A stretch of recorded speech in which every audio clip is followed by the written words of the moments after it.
Here it is. So Um, now, yeah, you can just click on it, it will spin. so I just have to okay. And then it stops at some point. Yeah. So the first question, oh, very interesting question. What lessons should Global South learn from Global North and vice versa? What lessons should Global North learn from Global South? So this is a thought in terms of overarching theme that you just discussed. Probably you can also add another thoughts, whatever you comes to your mind. Yeah, thanks. First of all, it's a wonderful idea to make it like this. I've never had this before, but it's really challenging. Thanks a lot. Yeah, an extremely important question. I think first of all, what I've learned in doing climate ethics in the last years is that there does not really exist something like a golden way to solve. To solve the serious problems surrounding sustainability and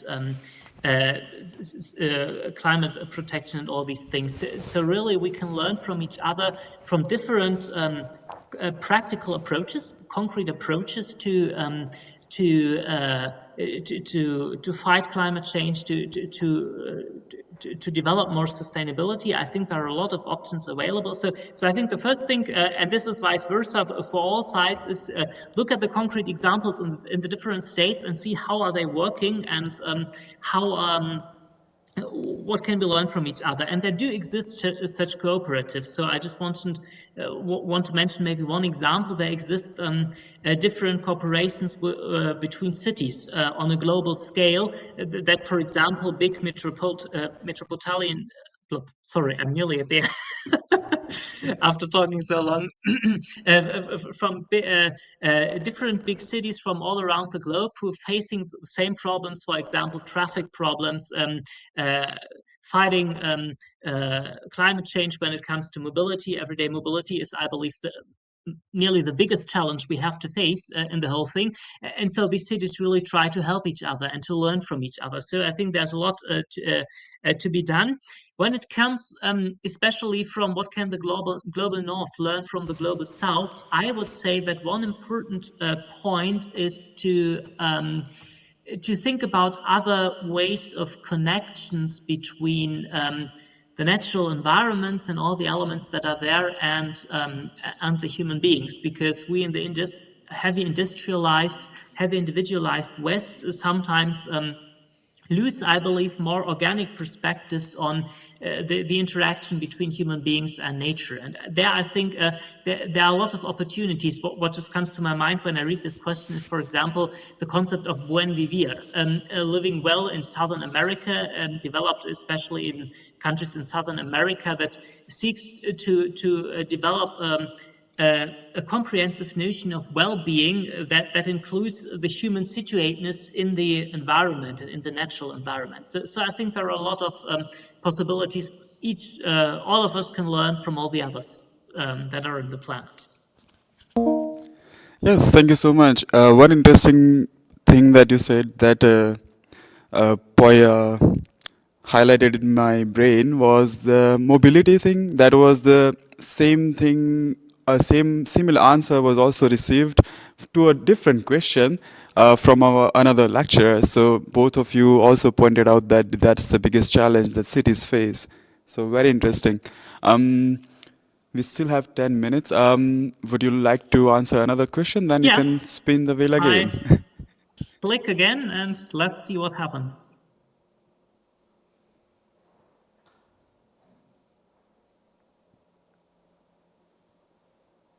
Oh, that's the interesting Okay, one. this one is, I think, something where I can really give a good answer or know what to say immediately. If you could give one sustainability insight to your younger self, what would it be? I would say it's the insight: don't personalize. What do I mean by this? When it comes to climate crisis, we always have these different elements or these different layers. We on the one side have the individual questions, and then we are talking how much should I flight, how much should I use a car, should I change my nutrition practices, and so on and so on. And then on the other side we have the societal or structural level of how we can reduce emissions and so on. And I learned in the last years in discussing sustainability issues that we very quickly come into great troubles if we try to personalize the whole thing.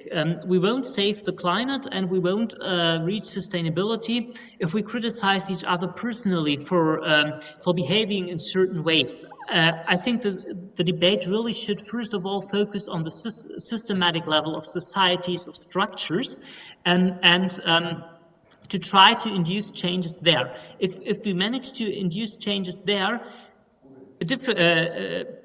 changes in personal behaviors will follow.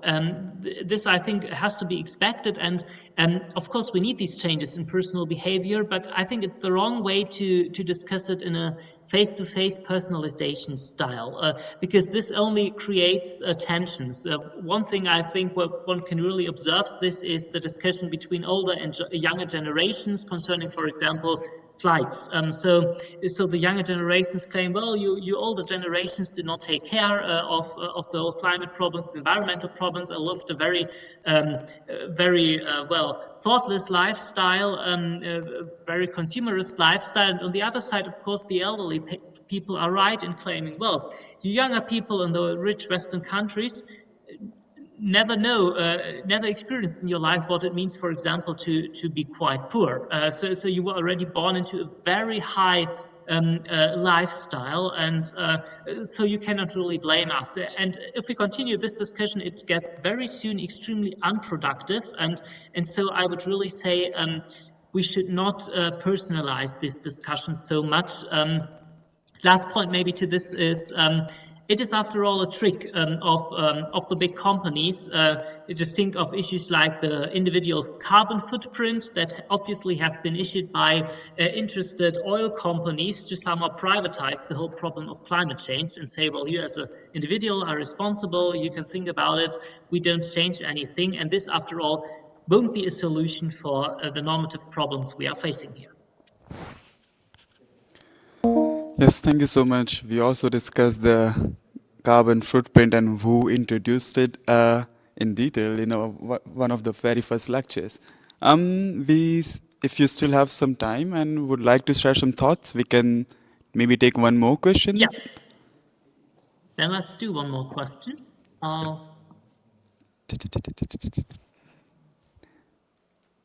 Okay.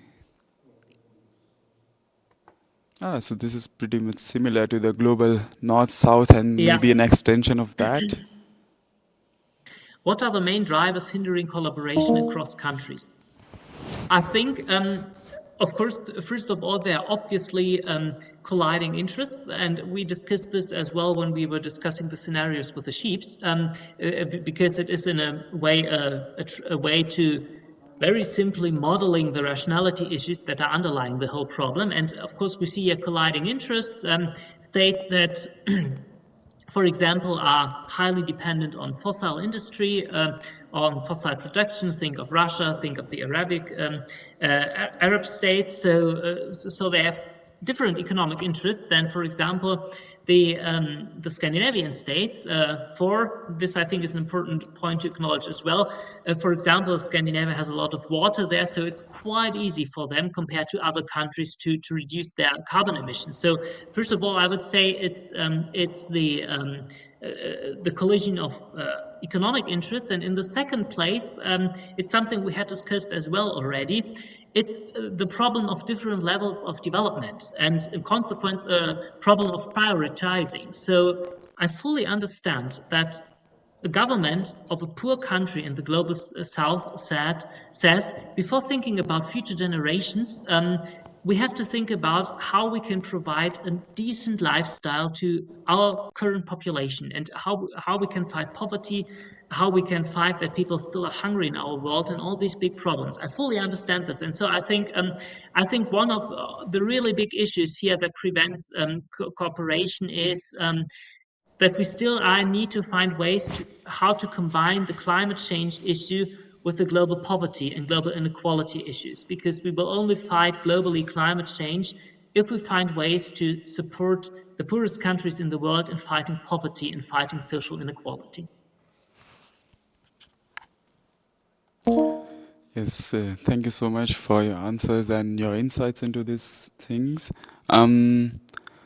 I think we might be running a little late on the time. I suppose we can end this session here. Thank you so much for for your answers and for the lovely presentations and all the ideas that you shared so far. I will stop Thanks the very much to you. recording.